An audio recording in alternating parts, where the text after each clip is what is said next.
Hey everyone, and welcome back to the Commander Clash podcast, where the Commander Clash crew, me, Seth, Richard, and Krim all gather around to discuss Commander-related topics. And today, we are going to be discussing the art of bluffing in Commander. So, pretending you have something when you don't, and pretending you don't have something when you do. And using that politically to manipulate your opponents to gain some sort of benefit, some sort of edge in the game.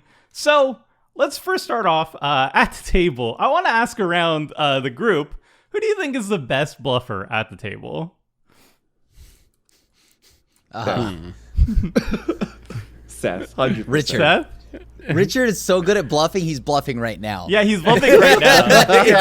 It's a Richard. He's already manipulating the table. Get him! Get him! Can he get away with this? I'm voting Richard. I'm voting Richard. I would probably go Richard too. Yeah, That's so sneaky. That's so ironic because I would consider myself the worst bluffer at the table, actually. Well, Right. there's different Okay. forms of bluffing, and we'll get into that soon enough. But I kind of alluded to it in the beginning. We were talking about stuff that when you pretend you have something but you don't, and that's one sort of bluffing, which I don't think Richard is very good at doing because he doesn't really utilize that much. What I think Richard is really good at doing is he's very good at downplaying his own board state, which I think I would consider that a form of bluffing, where he can make sure that he is not perceived as big of a threat as he might be. He'll be perceived like he doesn't have anything when he does. And I feel like that is like an incredible bluffing skill that I feel like Richard is just like head and shoulders above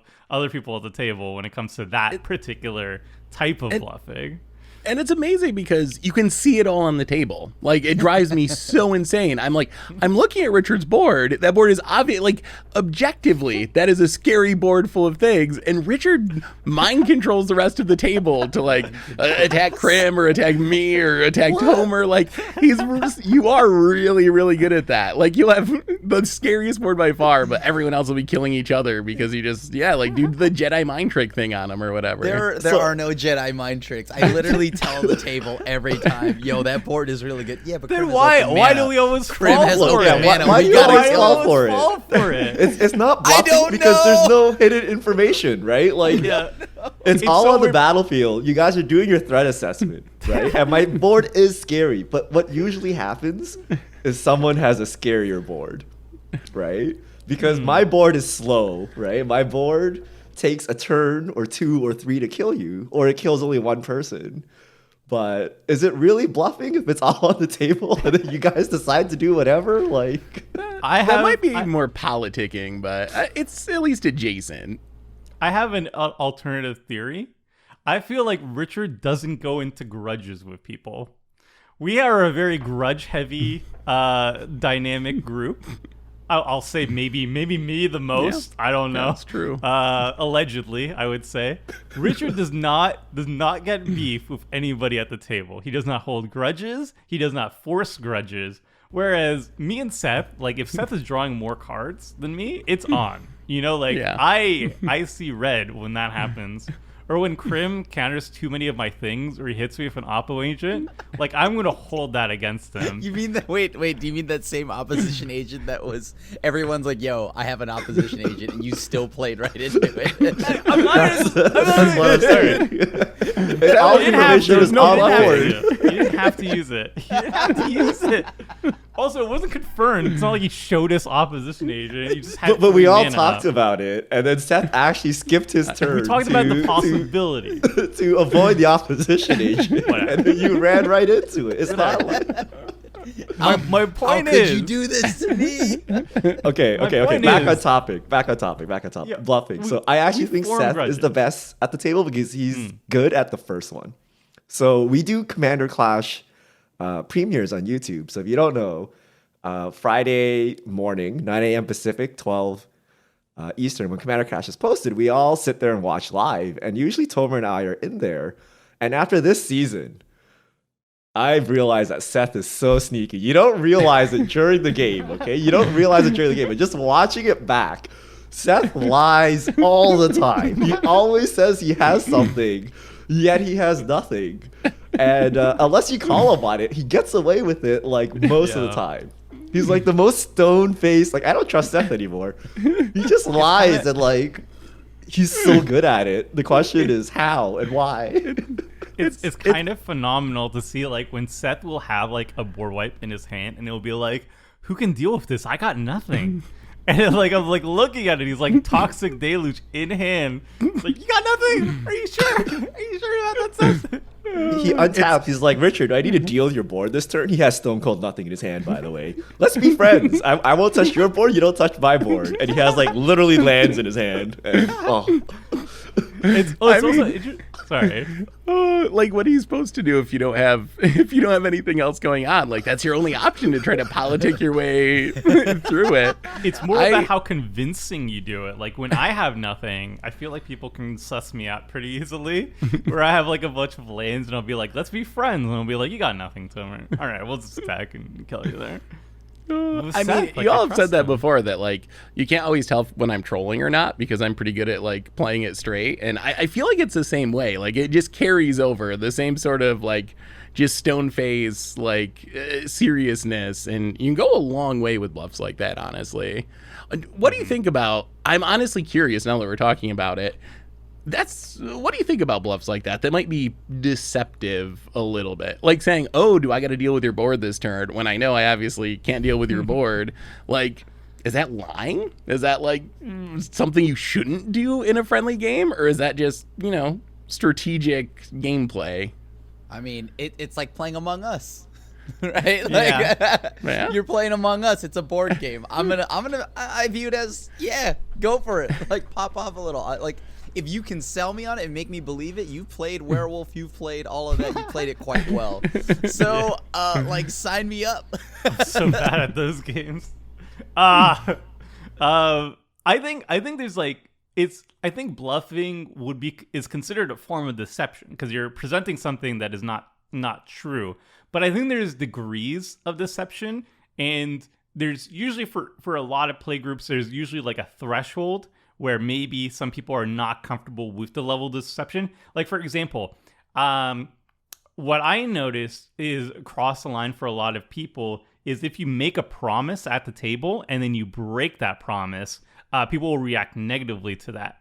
But if you pretend like, hey, like you have 3 lands in your hand and be like somebody casts a spell and you're in blue and you have 2 untapped blue sources and you're like, hey, Seth, are we cool when the spell is on the battlefield? And then you get the we're cool, and then we're like, all right, no response, and you yield control.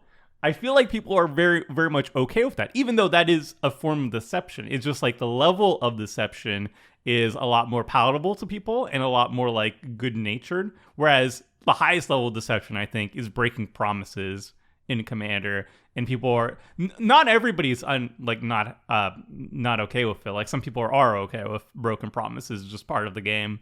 But I think at your average table, it's a little bit across the line. I don't know that anything is across the line really. Like just a straight up lie. Like let's say like, okay, I won't kill you next turn. And then literally you just untap and kill him. Right? Like not even like the board state has changed or that was like 30 minutes ago, but you just literally straight up lied to their face. Depends how you word it. I won't kill you next turn. But if there's a turn in between us... if you rules lawyer it gets even worse somehow. But the rules lawyering is worse. You get the reputation, right? Like the minute that happens, I'm like, cool, game is over. Now your political power is like basically zero anytime you play with this person again, because anything they say is useless, right? And even if they're telling the truth or whatever. So I would actually recommend against it. And I think the best example of this was Jake on his last game with our group. He's just straight up lied. And then he's like, I've never played with you guys again. See ya. Peace out. Right?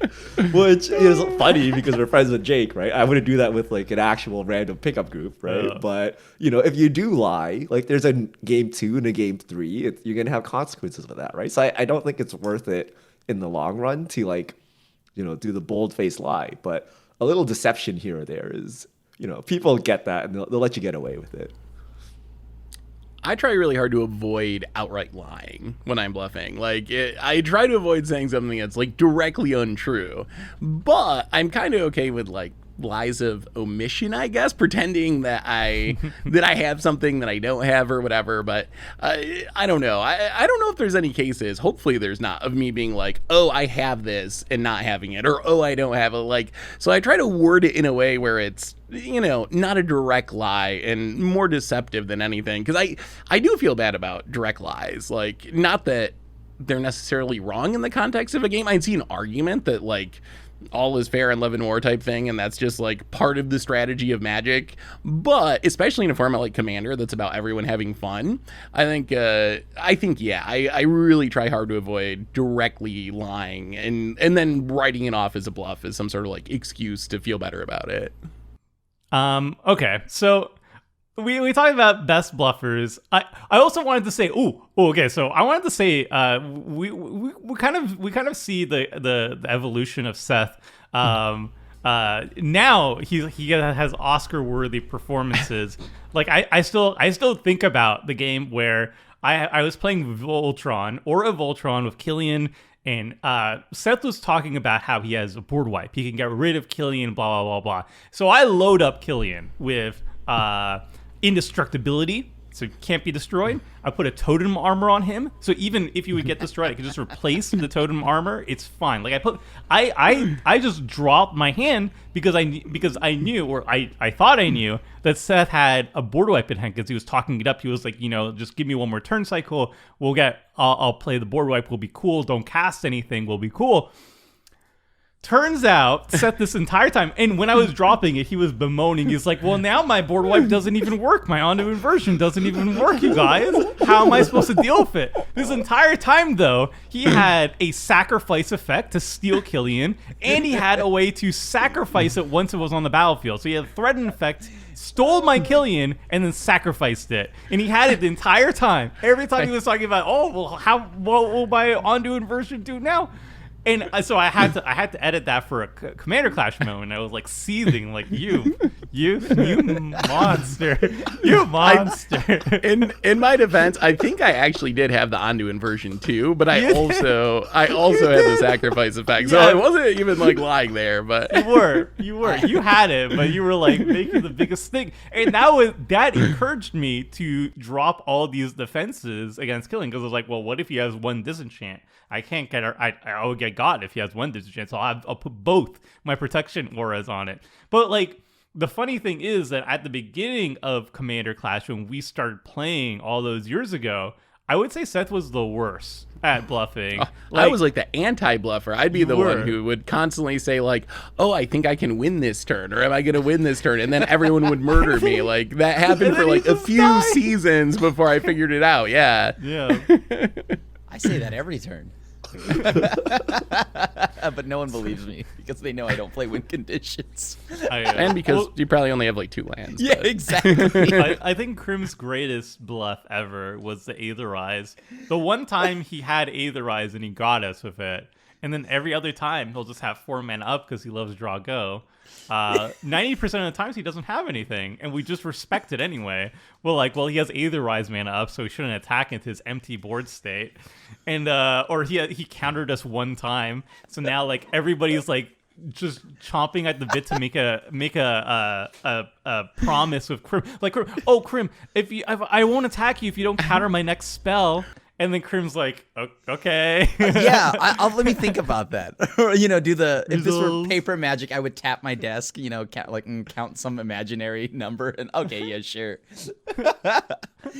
Although I have had the thing where everybody thinks I have something where I actually have nothing, but I've done the inverse of that. I believe it was the one game where Seth was playing the Golgari Super Friends deck, and it was the game where Seth ulted Lily on game 1, and I could have technically stopped it, but I thought Richard had something. He's like, no, Richard, you don't get me to use my resources. I'll make you do it. Pass. It ended up ulting. Richard actually didn't have anything. That was my fault. That's when you played yourself. Yeah, I did. If you play yourself, does that count as that bluffing on behalf Is of that a someone? bluff? Is that You an call- anti-bluff? I mean, you called the Call, bluff, right? You tried to right? call my bluff, but it wasn't an actual bluff. And then that happened, But you right? always do that. You and Seth always, I don't have anything. Nope, no. Big grip full of answers.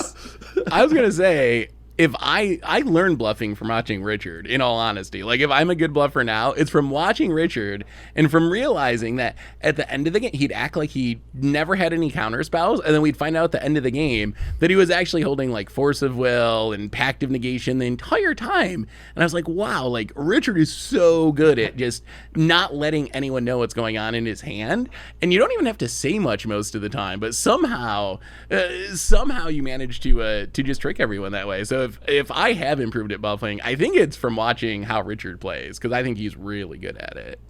I would say I just don't Take bluff. down I that. just don't say anything. I'm just like, I'm That's a good terrible. bluff. I'm terrible at good those bluff. games. Like, I'm the first werewolf to die, the first mafia, whatever. Like, I cannot play these games for the life of me. Like, I cannot lie, right? So the best thing to do is to say nothing. Right? My most common response is, I don't know, just do what you want to do, and I'll play. And I'll play the technical game, right? I'll play, like, if Seth says he has a counterspell, I'll consider it, and I might just play right into it, right? Like, you know, like, that might be the right play, right? Or maybe I'll respect it, right? Just do the correct technical play, which would result in calling people on their bluffs half the time. And then half the time, Seth does nothing, right? And you're like, oh, I see, Seth. I see through your shroud there. Yeah, right? Well, I think you're leaving out a key part to the strategy, though. You are usually like pretty quiet and you kind of play technically correct. But I tried, at least in the previous season, I tried to go the Richard way because I was having very little success politicking around at the table. And so I tried to adopt the Richard method of being quiet, you know, playing to your outs, and allowing the rest of the table to just do its own thing. And I thought it was actually pretty successful. And I have found a lot of success with that strategy in other play groups. Like when I have like my friends over and stuff now to play Commanders some Fridays or whatever. It's very effective. It's a highly effective strategy that I highly recommend you try out in your play groups if you're listening. However, with Richard at the table, he's very savvy to this very particular sort of strategy. And he has this annoying habit of always pointing out what I'm doing. And then he'll deflect the threats over to me. And I'm like, what? No, you're doing the same thing, Richard. No.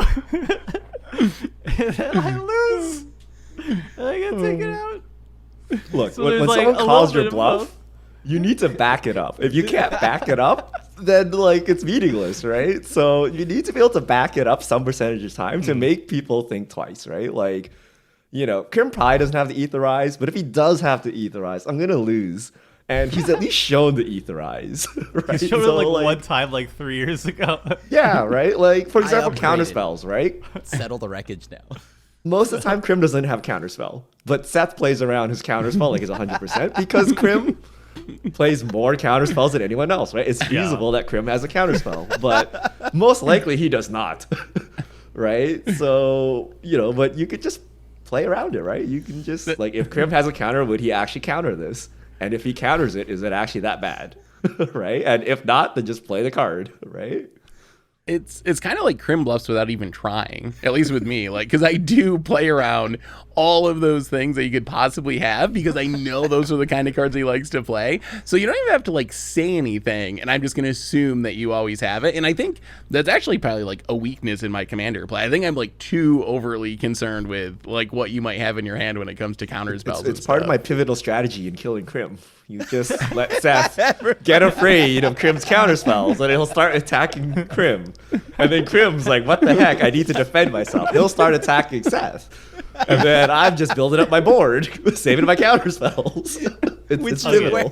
Which is where Wow. I point out Richard's board is getting pretty big, Seth. At any point, if you want to stop. And then it'll still be like, well, you attacked me, like you attacked me like a few turns ago. We don't. You're using "we" pretty liberally there. I don't know this "we" we're talking about. Well, All right, so okay, I go ahead. All I wanted to bring up also a thing with Crim. We always say like we have to play around, Crim's stuff, but also we shouldn't always play around as if he has the exact card. What if Crim puts Opposition Agent in every single one of his black decks? I feel like that is just a known thing about Crim. I think every single time I check a Commander Clash deck list, like when the video goes up and everything, if Crim is on black, there's an Opposition Agent. It's like 100% guarantee. So now you know that, and you know the Crim is on black in this game, and he has 3 mana up. Will you do anything that searches your library? Do you play around that one card in the 99? I don't do anything because I trust that once it gets to your turn, you're just gonna slam your cultivate, and then we'll know for sure. Well, like if you do nothing and someone else successfully resolves a search spell, like maybe Tomer, then you can probably play your spell, right? But if no one is doing anything, I wouldn't slam my ramp spell into Opposition Agent, right? What if you have no other plays? If you get Opposition Agent, is your game over? If it is, then I would not play it. But if you have other stuff to do, then yeah, maybe give Crim the Opposition Agent, right? Like play into it. into What if you know you'll get very salty if your Farseek gets definitely don't play into it, right? It's especially hard against Crim because he plays so much instant speed stuff, and that's the like further challenge. 3 mana up or 4 mana up. He it won't could be tap an out. Etherize. It could be a counter spell. It could be the Hull Breach or the Opposition Agent before it was banned. Usually Like it's lands. So there's but then so it's probably actually just a whole bunch of nothingness. But yeah, it's especially tough against Crim, and I think that makes it harder because he could just be leaving up a counter spell or a removal spell and not the Opposition Agent. I think he never taps out. That's the problem. Is he's never tapped out. You never feel something like, all right, I'll cast my search spell next turn when he doesn't have Opposition mana up, but he always does. He always does. You pull the set strategy. How do you make him tap out? You start attacking him, right? Like make sure he spends his mana to defend himself, such that you can resolve your spell, right? Yeah, that is. Or wait for Tomer to ram his spell in Crim's. Right? Like there's 2 ways. Wait for someone else to take the bait, or like try to force it yourself, right? But it's awkward, right? Like if you play it and then it ends your game right there, then you just like auto lost the game for no reason, right? You just be patient and let someone else test the waters for an Opposition Agent, right? it's like playing around Counterbalance. Simple as that. Eventually, every blue mage will have to respond, right? And if you're like even better, if you're the person right before the blue mage, like for my turn, don't do anything because I'm more likely to do it on the turn right before I untap. Because it would be bad value if you skipped a turn on using your mana for anything. Exactly. It would be. Like, I mean, so because usually, like Richard had mentioned, it's like, do you lose the game if you cast this? And if you cast it, can I win the game from you casting it? Because I purposely let Richard resolve Enlightened Tutor, but I held because I know Seth's deck is a black deck recently on one of the most recent episodes. And so, that way Seth's deck is black and more, and that means there's going to be lots of tutoring, and Seth can win out of nowhere. So I held it and then until Seth played a Rune-Scarred Demon. So, and that one spicy. Is also way more versatile on Opposition Agent because I can get whatever I want, not an enchantment and an artifact. Makes sense. Okay, so we were talking about our personal brands of bluffing, but more of a general question. How important do you think bluffing is in Commander? Is this a skill that you think everybody should be focusing on outside of just proper deck building and playing your deck optimally? Is bluffing like a powerful skill that everybody should be focusing on in terms of a Commander format, like a multiplayer format like this one? I think so. I think to some extent, yeah. I mean, you could always take the most optimal play, do the most optimal thing, but if you have a little bit of a silver tongue, you can probably get around a good amount of you can slip spells through, you can make deals, you don't have to spend your turn answering something because obviously you and the rest of the pod understand that there's a problem. Usually there's hey, we all understand this is a threat, we should kill it, and so we don't double down on anything. And so if you assume that, then maybe you can get out of some tight situations with it. I don't think it's essential. I think it's certainly helpful, but I wouldn't say that you have to be good at bluffing to be good in Commander. I actually think it's probably way more important in like competitive 60 card formats. I think there, if you're trying to like make it to a pro tour and you're really bad at bluffing and have tells and whatnot, it's probably going to be a big deal. But I think it's definitely helpful. I think for me, I like to do it more because I think it adds fun to the game, honestly. Like, I just find it enjoyable to see, like, oh, can you trick the person into it or whatever? Like, I think it adds, like, an interesting aspect to the game.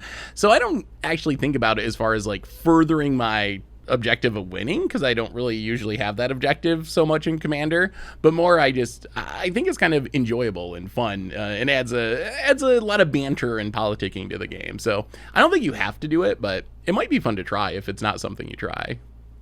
Yeah, I agree with Seth. I think Magic players love to bluff for some reason. Like they love like getting someone, right? Like whether it's like literally getting someone with a counter spell or getting someone with Jedi mind tricks, like they love it.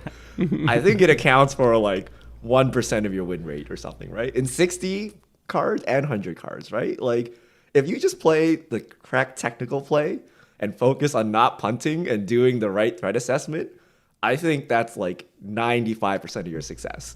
Right. And like, yeah, at the pro tour where everyone has the same technical level of play, then yeah, like bluffing gets you that extra edge you need to beat everyone. But for most players, like just do the right thing and it will probably work. Right. So I wouldn't spend time bluffing, but you know, it is something fun to be doing, right? Like you might as well. But like if you spend all your time like thinking of how to bluff rather than like what's my line next turn, then maybe that's not correct, right? Well, if you have nothing to do though, then your line is very simple, right? So why not try it? Like, yeah, it's like right? I think it's a tool that is good to just have, because it's going to be good for any form of Magic, right? I mean, obviously that gets lost on digital, but like that like in paper Magic, I think it's just a good tool to have. Oh no, you brought up digital cram. I got to ask you this because there was huge drama about this like a week or two ago. Okay. What do you think about using emotes to bluff in digital? I know you're a big emote player. There was a big conversation in Twitter about the ethics of using the good game emote and then casting Settle the Wreckage. What do you think? Is that who would do such a thing? Yeah, what kind of horrible person? What a monster. Yeah, I can't imagine doing that. No, that is. If you fall for that, then you fall for it. Like, look, I first off, I don't think it's grimy in any way. It's part of the game. I BM emote left and right. I say good game at the beginning of a round. So like, you know, like this is the person who wanted Hull Breacher as his commander, though. So I don't know. I mean, what's the best your go than just having Hull Breacher as your commander? But like legitimately, I think emoting is fine. I think it's totally a part of the game, right? And it's a lot like getting pump faked. It's like getting, you know, you're gonna be mad that you know Steph broke your ankles faking one way or the other. No, that you're not gonna be mad at Steph Curry for that, right? So if you fall for it, you fall for it. Simple as that. So just don't do it again. It is a break your ankles moment. It's like you get bluffed one time and you're going to know for the rest of the game, for the rest of your Magic playing experiences, never again. Settle the Wreckage has given me trust issues ever since it's existed. Yeah. So is that 4 white mana? Yeah. You got it, but why do you have 4 open mana? I've had it happen to me before, and it actually, now I'm even more suspicious. If someone good games me early and they have mana up, I am like convinced that they actually have the Settle the Wreckage at this point. So once you should you bluff with that? Maybe you should start bluffing with that when you don't have anything. You good game. Oh no! And people will be like, "Are they just being polite?" Or they could have the settle. They might have. That's you got to keep going to the next level. I would put full control mode on right before attacks. Yeah, and then try to like float 2 white. Oh crap! ZZ, make it look like I didn't have anything. Layers. I mean, people do that, right? I've done like that. You hold stops to look like you have a response, even though you don't have a response. So they think, oh, the arena's stopping for them. Maybe they have a response, right? Or here's my bluff. This is the one bluff I actually do. Okay, like I have a counter spell in hand, right? I have blue up. I'll just F6. Right? I know like the game is early. There is nothing that you will cast that I will counter. So I will F6 with double blue up the whole time. Windfall. And then later on turn 7 or 8, right? I'll like take the F6 off, right? And I'm holding that counter spell because I'm waiting for that spell, right? But you know, if you were not paying attention, you'd be like, well, he F6 the whole game with double blue. Like he doesn't have anything.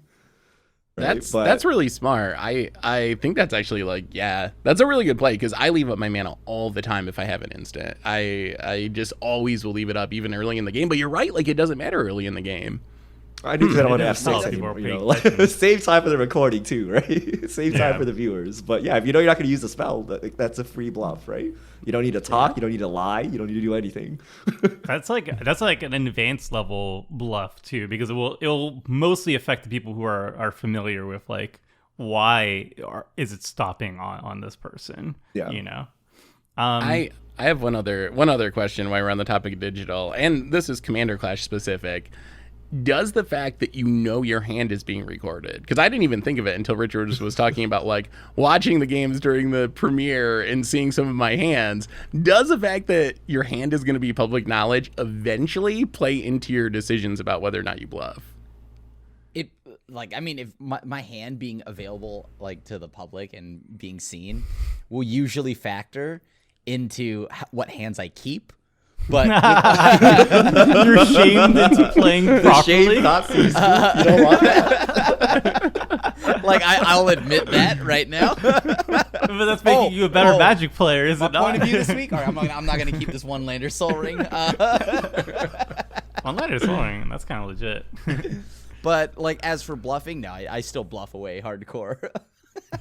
I also have I have the memory of a goldfish, so like I don't remember the games we played 2 weeks ago when they go up on Commander Clash, and I don't remember watching the Commander Clash videos 2 weeks afterwards too. So like I have an imprint in my memory after like a billion different games that Richard can't keep getting away with it, and Seth now deserves an Oscar. Those are the things that are in my head, and also Krim always has opposition agent. Those are seared into my brain, but like any other nuances, not really. It's the 3-mana open pass. I don't think it makes a difference because your hand will become known at some point, right? Like you will play your cards and you will know, but yeah, I mean, it's too advanced for me to like think about what would happen. Like the thing that I'm aware of is like, oh, YouTube is gonna grill me. Yeah. Right? Like I have the win here somehow with these 7 cards, and they have my deck list. I'm sure some come with a line, but I like that, right? Like I actually like that where I fully embrace the. you get to learn afterwards. Yeah. Right? Yeah, it helps you you improve. learn. Yeah, I Yeah. think that's true. Yeah. It does not help me improve. It helps me with draft. I remember when I consistently lose to the Moto interface every day. it made me- YouTube yelling at you, this is the best way to improve. Yeah, that's been how my you'll never make that experience. mistake again. Yes, then you learn when you have hundreds of people yelling at you about Yeah. doing a mistake. That's the But quickest way every to Like, oh my God, day, you put the wrong hundreds of stuff. people yell at me for the decks I play, so it doesn't improve. Like, what are they yelling at me now? Oh, okay, cool. All right, back to it. Well, back to it. Okay, so back on the bluffing thing though. I feel like there's little things you can do that would be considered bluffs that I think it could just help anybody, honestly, and they're not really hard things. Like one thing I've adopted recently, I don't know who I picked it up from. It probably was Richard. But when there's a threat on the table and I have an answer to it in my hand, I will often be like, does anybody have an answer for this? Very simple, just a question. It's not a deceit, it's just a question. Usually people will say if they do or do not have an answer for it. And that's like a nice, subtle way of manipulating your opponents to use their removal, and then you hold on to yours. So like if everybody says, no, I don't have a response, or I don't have removal, I'll probably use my removal. If it is a true threat. But that's like just a little thing. Like it never really backfired against me. I guess it can backfire against me if people start lying and they say they don't have an answer.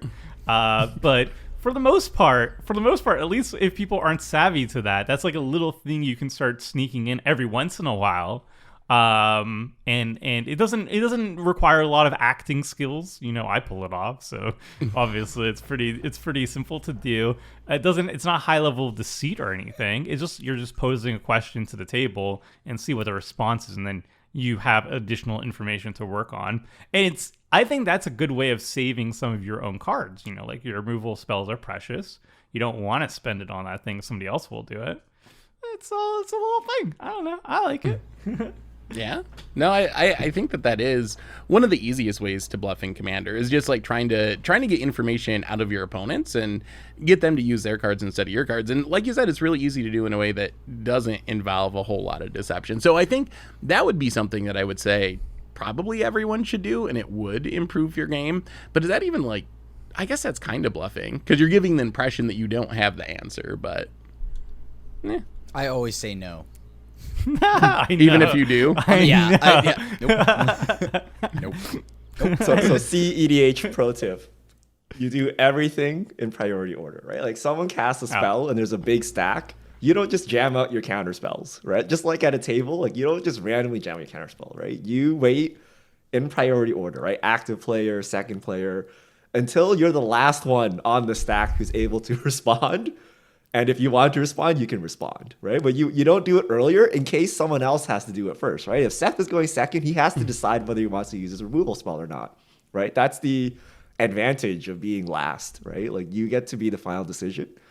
So Joe, like Tomer said, like you can either use it to your advantage by getting other people to recklessly fire off their spells, or you can just wait until the absolute last moment, and then you do it, right? Okay. Well, so we talked about like different various ways you can bluff. What if we kind of touched upon this before, but I wanted to expand on it a little bit.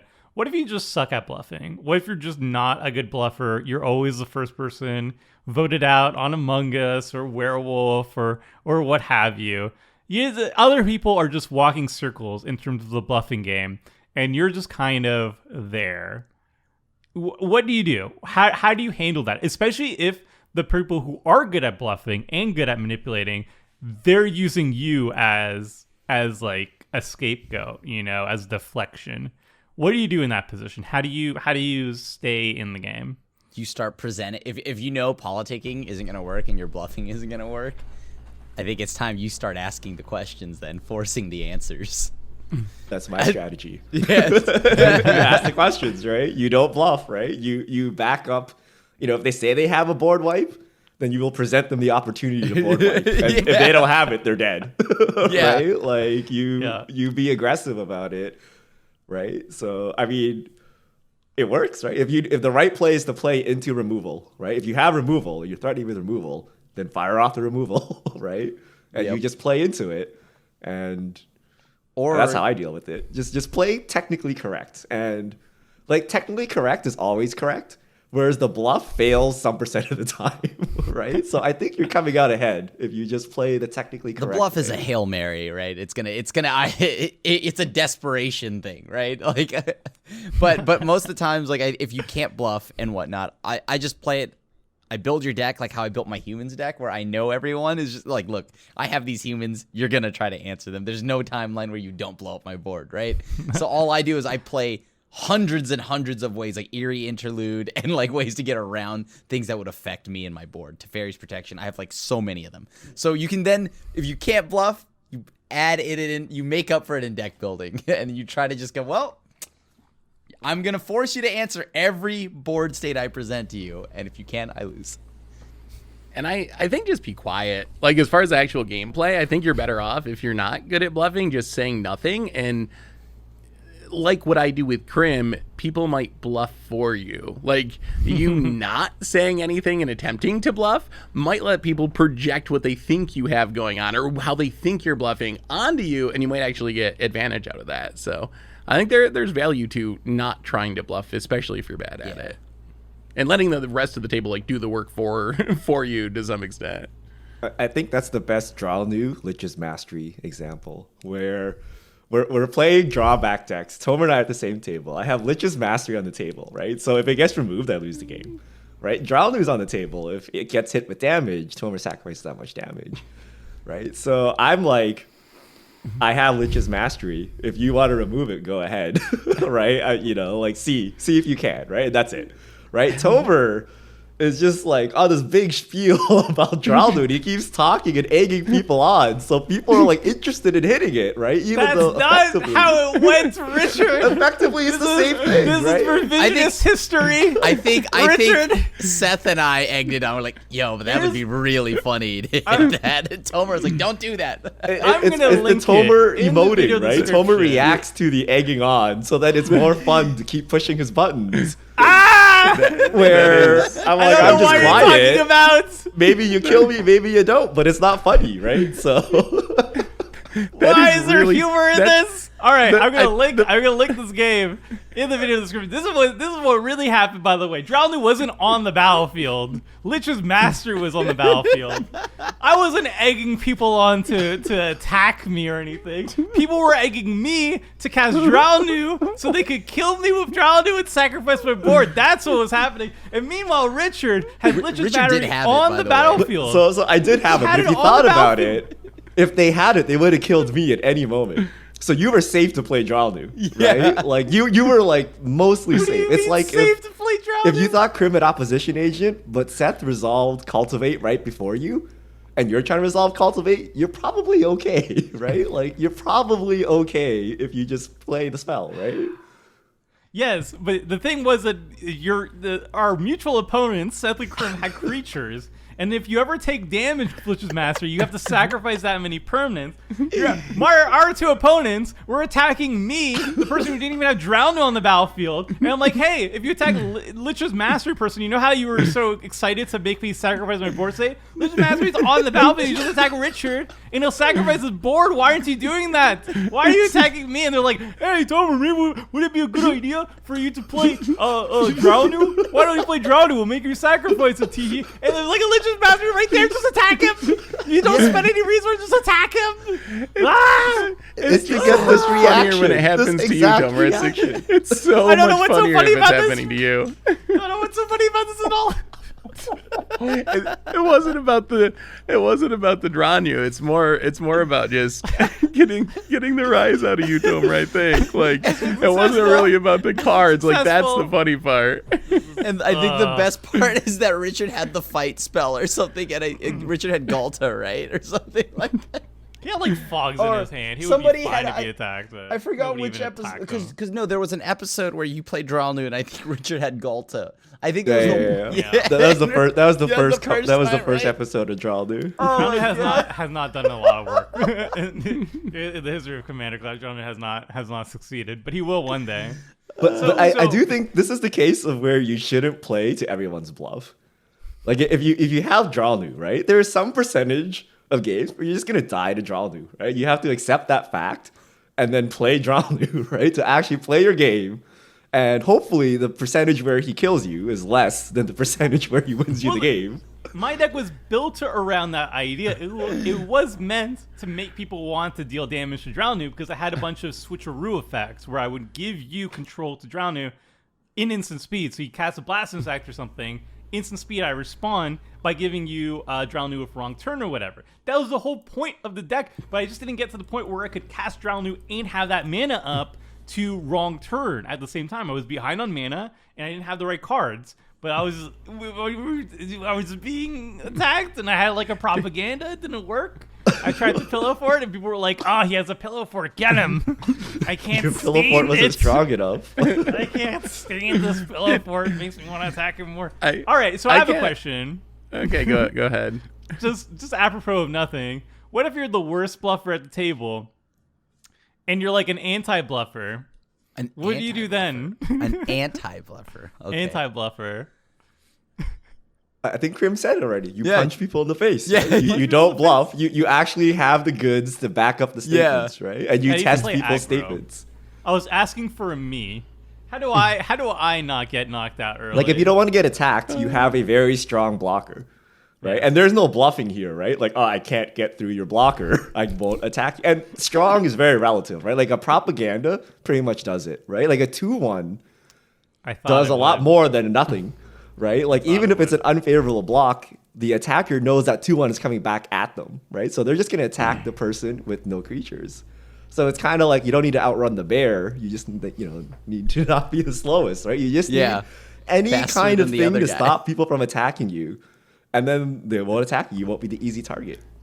Because I will say, aggro. Crim Every and single Tomer game. decks are notoriously bad for this, right? Where they don't have any like early onboard interaction. So when I play these decks, right, I get mercilessly beaten on. Like the Lich's deck, right? Like there's no early plays. I can't block. I can't attack to threaten anything. And I'm at the mercy of politics to stay alive. And of course I have removal, but who wants to remove like a 2/2 bear, right? Like nobody. So you just keep getting hit, right? So the easiest way is to just actually play creatures and be able to block and like dictate the flow of the game. Yeah, Control and decks then are you don't notoriously need, hard.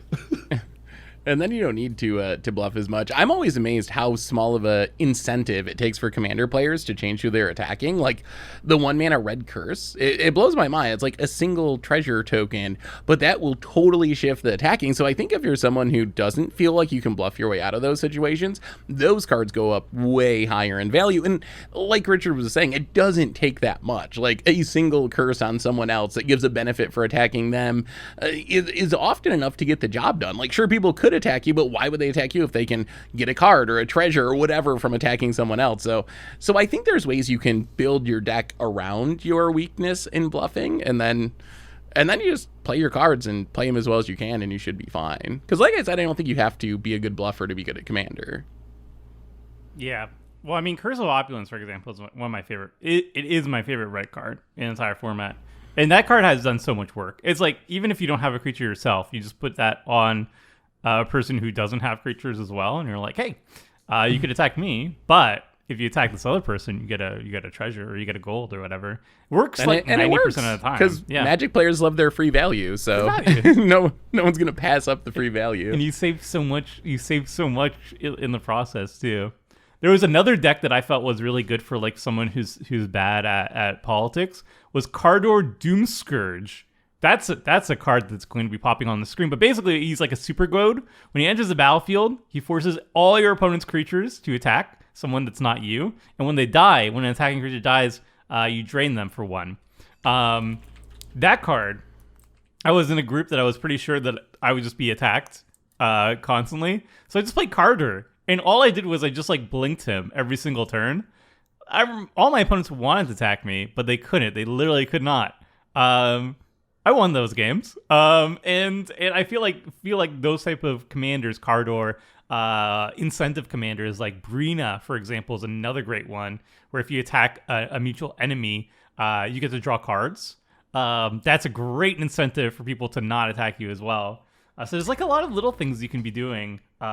Multiplayer centric cards that kind of focus attention away. That you don't even use politics. You just throw in a little incentive. You don't have to say anything. You just put it down, and it'll get the job done for you. The last Commander Clash we recorded, which I think should be up by the time that this goes up, we had 2 people that ended up having Ludovix as one of their partner commanders, and that kind of did the job, and that got people to just be like attacking other people, something as simple as that, because if someone else loses life, then you're going to be able to draw a card, and even that's enough to like just shift the focus away from you. It really doesn't take that much. Mm-hmm. Or the set strategy. Even though he's the best bluffer, play Boros.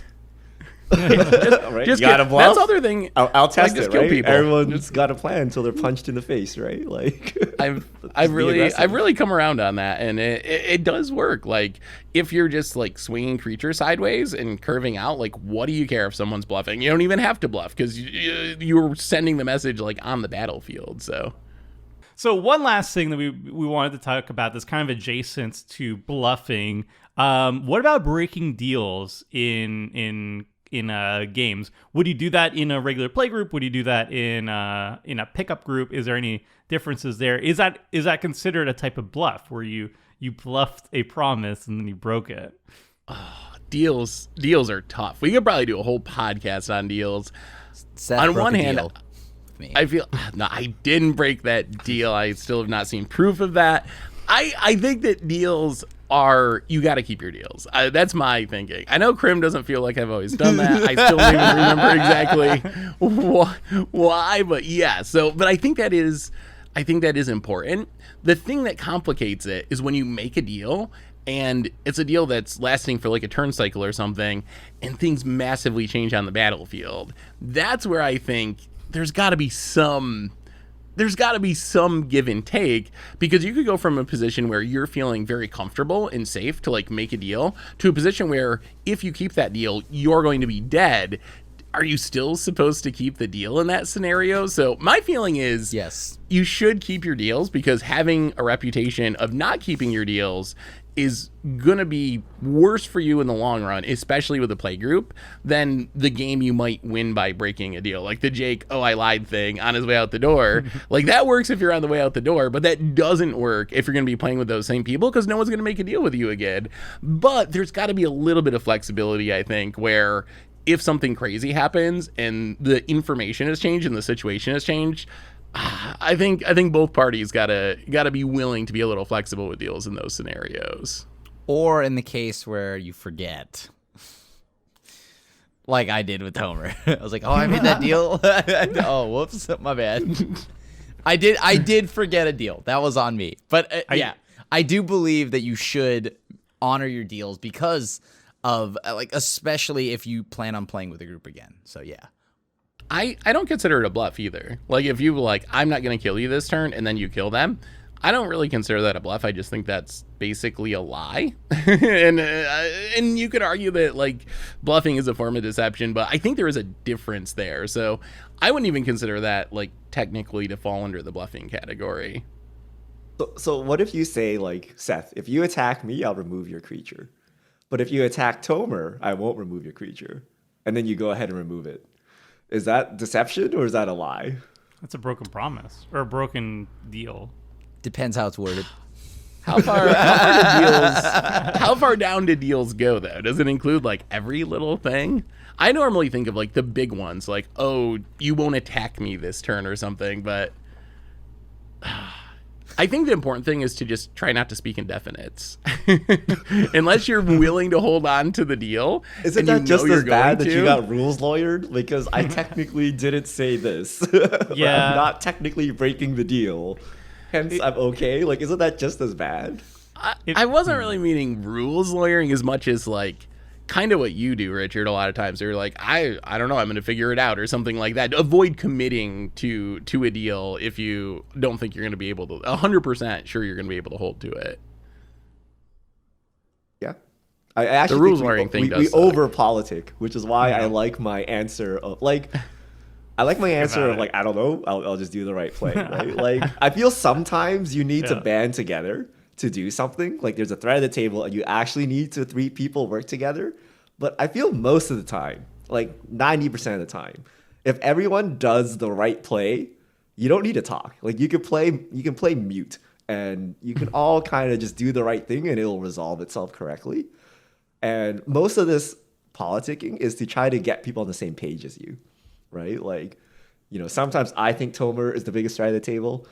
And then you guys may think I'm the biggest threat at the table, right? So then I need to convince you guys that Tomer is the biggest threat, right? So I think that is okay. But like anything beyond that, I think it's usually like if you all just thought about who is the biggest threat at the table and just attack that person, it probably would work out, right? It would probably work out, right? Richard wouldn't win as much, just saying. I just feel like I feel like from my side where I feel like I'm just really subpar at the politics game. Sometimes I'm just trying to play the silent game. I try to go the Richard strategy. But then if the rest of the table kind of agrees that I'm the greatest threat and I can't politic, like I'm not good at politics, like it could be that I'm not the greatest threat and I don't think I am. Like let's say me and Richard are both equally threatening at the table and I say nothing and Richard gets Seth and Krim on his side of it. I'm basically dead, right? Like I have to 1 versus 3 and you know, I could play my own game. I could play to my outs and everything, but it is basically like I have to spend all my resources to try and stay alive if I can, and I feel like I'm severely disadvantaged. So sometimes it does feel like you could try to not politics. You could try to just play cautiously, but if you don't have any way to defend yourself politically from somebody who's very good at politics, it feels like you're at a major disadvantage. And that's always kind of like the hard part for me is I feel like my politics is really bad sometimes, and it is a detriment to me if I'm trying to not politic. And I personally don't know how to get through that sometimes. I hate to suggest this, but maybe just try playing more aggro decks. Like maybe that's worked for me. Just like putting more pressure on the board and being able to like have a board presence has really changed how I view Commander. And I feel like if I felt like I was always in that position, I would probably head even more that direction towards like trying to make my presence felt on the battlefield rather than like dirtling around and trying to like set up a combo or something, which I think is also part of the reason why people are scared of you sometimes. I think Richard uses that to his advantage. You're like, in the past you've had like Kiki combos and stuff, so people have in the back of their head like, but it happened, so it's in the back of our heads like, oh, Tomer is the kind of player you do who have can just like other combo variations. Richard has Kiki comboed me. Kiki comboed as many times as I have. You have played a good chunk of variants of Kiki combos, though. But I think Richard manages to use that to his advantage because it does. If he can bring that up, it is a pretty convincing argument that like, oh, Tomer, like, yeah, maybe my board looks more scary, but remember Tomer, he could just combo off next turn and we're all going to be dead. And I think that actually is a pretty convincing argument. So I mean, that was the same with Orvar, right? The defense to that is to just have the scariest board state, essentially. Or to not half play your combo. Tomer, you are guilty of half playing your combo out too. You know that. Sometimes I have to hold stuff back. Yeah. I think deck building should reflect your role or what you think your role is in the group. Correct. Right? Like, because we play a certain way, I play certain cards, right? Like, I could play Crocodile Tribal in our group, right? Because I know our power level, I know what the perceived threats are, and I know what to do with it. But if I go into like a blind group, I'll get murdered, right? So I wouldn't bring Crocodile Tribal into the blind group, right? Like, it's not powerful enough, right? And you also need the cards. Like, if you play Golos, right? Rip Golos, he's banned now. But you're getting 1v3. Right? So you need to come prepared with the 1v3 fight. What does that mean? Like, lots of wraths, right? Keeping Golos alive, having Field of the Dead to have blockers, right? Like, so if you play like a certain style, you need to either show that you can't combo. I'm mono green. How could I possibly combo? Right? Or you need to be prepared for everyone to hit you and have like, the defense, right? Like, double propaganda will stop anyone from hitting you, right? Or having like a huge blocker will stop anyone. And then go 1v3 when you think. So yeah, I think your deck building needs to reflect what you think your role will be in the group. Right? If it's like hyper aggressive, you need to do something about it. I definitely like sacrifice a little bit of like how efficient my deck is at going off on its combo plan just to interact a little bit more with the table. So like, if you see how I build a lot of my dirtly decks, so if you're gonna play a dirtle deck, you're gonna play anything like that, expect to get like, as Richard had mentioned, the 3v1, right? So, and I do exactly that. So I just play nothing but sweepers. and so that's why that goes in a lot, like Richard had mentioned, the deck building and the archetype that you're trying to play are gonna go hand in hand, and then the politics kind of come with that. It's hard, and just know that also there are some decks that you won't be able to politic all that well with. Like, if I have Golos, people are probably not going to listen to me, right? No matter what. It's like, that's great. I'm going to still hit you. And I'm going to blow up your Golos. What is the new Golos that we can use now that Golos has been banned? What is the universal, like, OP commander? Corvald. But it has to be 5 color? Or just the beauty of Golos is it goes in any deck. It's 5 color. It can help anything. Corvald's like the what most is it again, Seth? A Tagatog? A Tagatog for sure. It's taken off. It's taken off. Yeah, Kenrith. Maybe Kenrith. That's probably the 5 color default one, yeah. Kenrith's just not as yeah, good. Kenrith doesn't pay for himself pretty much. Corvald is now the most popular commander. Corvald was the second most before Golos was gone, and now he's the most. Well, Corvald. Well, maybe it's Corvald then. But this is food tribal, you guys. It's fine. But at least, yeah, at least Corvald's this is narrow. banquet tribal. I think, I'm gonna try more aggro. I do think the only time that I felt like I was very confident that nobody ever attacked me, even though I felt like sometimes I should have been attacked, was when I played the group hug deck. Oddly enough, when it was for a charity donation promise, where I played my least favorite archetype ever was group hug, group hug with no real win condition. Everybody like loves aimless group hug, group though. hug. That's why. Yeah, Because who's gonna attack the one that's giving them cards? Because I'm and, like and king making lands? people and stuff. I'm just giving people free resources. But it doesn't, because like the thing is, you're still giving stuff out, and it kind of deflects the aggro, right? Like your game plan is slowly setting up, but like you're just able to like, but here, have a card, Seth. Ooh, all right. And nobody attacked me. Yeah. Everybody was popping off, and I was just giving people lands and card draw, and I just won the game because eventually people just like, I think Seth was like milling out. He had like 4 cards in his library or something, and I was like the last one standing. So I guess I was watching this documentary, and this kid had trouble like making friends, so his dad like paid people to be his friends, and then they eventually became his real friends. I think that's like the magic equivalent. Like play group hug, pay everyone to be your friend, and then maybe eventually they'll actually become your friend and not kill you at first. the beginning of next season of Commander Clash, you just notice there's a check in the mail. Like it's like, Check your PayPal account. yeah, wow. Before you do anything. check From your Tomer PayPal. smiley face. Have fun in the next Commander Clash. I was meaning pay me with free card draw and ramp, but There will be no ramping because by then there will be 3 opposition agents printed, and I'll be excited. Oh my god. There will be no ramping.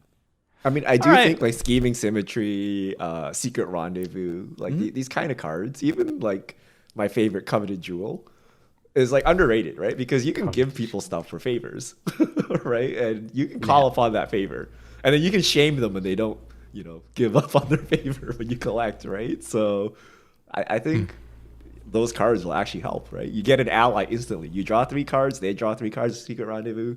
You have an ally now. You just need to make sure your allies with the right person. don't ally with the other weak person. You'll just get mercilessly killed. Krim is land screwed. You ally with them. You're like, I like him. Hey, Make sure they can defend you. I could have counter spells to get something through. All right, maybe. But like, what's that spell from Strixhaven? The mechanic that doubles. Like if someone wants to copy it, then It's like a lesson or something. No. There's another one. Oh, from Commander. the 5 mana, the Demonstrate or something like that. Yeah, demonstrate. Yeah, I think that's a cool mechanic. Also, like as I said, you can build your deck to where it's fully politic heavy. I love those cards, like Lethal Vapors. Somebody can pay 0 and skip their turn if they want to kill the enchantment, which is great. You and the table can figure out who wants to skip their turn. But yeah, like lots of fun cards. Like just like think of like Nullhide Ferox, how someone can pay 2 to remove hexproof, right? Those effects are awesome. The removal effects where everybody kind of gets something, like you can use that to your favor. Like Richard had mentioned, scheming symmetry. Hey, I'm going to tutor this. You do your thing. I'll do this. And, like whatever, right? Like I think that like goes with deck building if you can't politic. So yeah. And also, as Seth said, like the curses, for example, that incentivize attacking, that's good. The offering cycle, I think, is also really useful too, like Volcanic Offering, Intellectual Offering, all those older cards that kind of like benefit 2 people but benefit you the most.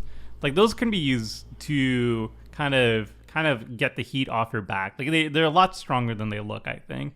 And that's kind of a good way to get if you're not in a good political position, you could use those cards to kind of get endear yourself to the playgroup, which can be a useful strategy. Reciprocity is really, really powerful. Like even subconsciously, if you give someone something, they are going to like subconsciously feel like they owe you and probably be less likely to murder you. So I could see that being a good strategy if you're bad at bluffing, especially. For me, this was an episode for me. Tomer, yes. How to make Tomer a better commander player. All right. The real takeaway is Richard I is say it's all out. over. I think a lot of people can't bluff, right? And I think that's I personally think I'm really bad at bluffing, right? But I'm good at other aspects, right? Which makes up for that. Like if we played Werewolf or something, like terrible. You would see how terrible it is, right? It's just not happening. Right, so you can make up for your lack of bluffing with like other means, right? Maybe deck building, maybe technical play, maybe other forms of politicking, right? So that's the fun part of Commander, right? You can do whatever you want, and you can build whatever decks you want, and you can play however you want. So I think it's cool to like when we watch YouTube highlights, it's probably the bluff, right? It's probably that epic bluff play, but there are many ways to do that without bluffing, and it's okay if you can't bluff. Yeah. I don't technically. I think I'm bad at bluffing, right? Because I don't have to. just let everyone else at the table do it. I've You seen, just have I've seen untapped Crim lands. hold a spell stutter sprite the whole game denying it. Like the whole like from turn 2 to like turn 10, and he's denying it through his teeth. I've seen it. That's an interface bug, dude. That's an interface bug. I didn't see that seen it. spell stutters right there. I've seen Yeah, it. Grim has the biggest slow rolls of counter magic. It's absolutely insane to see. After the game goes up, you're like, whoa, what is happening here? You What is just play happening around, here? right? You trust Crim will do. You predict what Crim will do with a spell stutter sprite, right? And then you play your spells accordingly. Like, will he really, counter a Tarmogoyf? Probably not, right? So you just play into it, right? So and then hopefully he doesn't actually counter it. If there's meme value, I might. Yeah, if it's for the memes, you better beware. Fair enough. Like if it's something you can definitely cater how to who you play with too, right? Like if this is a card that's gonna make it's gonna be funny to counter, I'll probably counter it. Always play around Seth's Mana Tithe. If Yeah. you pay 20 mana, he's gonna snap Mana Tithe no matter what, just for the memes. If he's in How an can you pass Azorius it up? deck, he just has Mana Tide. That's the only counter magic in his deck. I don't want to counter your stuff. I just want to get you. Same. That's all. That's Same all with Magic bluffing. players. Like in I a don't want to nutshell, win. I right? just want to get Yeah. you. That's I I'm think that's at the end of the day, that's what we all love, right? Yeah, the gotcha, the gotcha cards, and all of that. And that's kind of also the appeal of bluffing too, is you get them through the social manipulation too, which is very fun. All right, well, we covered bluffing in Commander, the various aspects that you do it, when you should and shouldn't do it, what to do if you suck at it like me, and that's it, everybody. Hope you enjoyed this discussion. If you have any anecdotes on cool bluffs that you pulled off in Commander, let us know in the comment section below. Any other strategies that you like, or if there's any cards that kind of help you endear people if you suck at bluffing, let us know in the comment section below as well. If you want to help out the channel, be sure to like and subscribe and all that good stuff. And also, if you want Richard's wall, you just need to buy all his playmats first, and then the wall will be next. You can go to the mtggoldfishmerchstore.com. Head over there. You can buy all the playmats and deck boxes, t-shirts, stuff, other things, I'm sure. All that and more, all supporting the channel, helping us grow, and all that good stuff. All right, friends, that's it for our show. And until next time, see ya.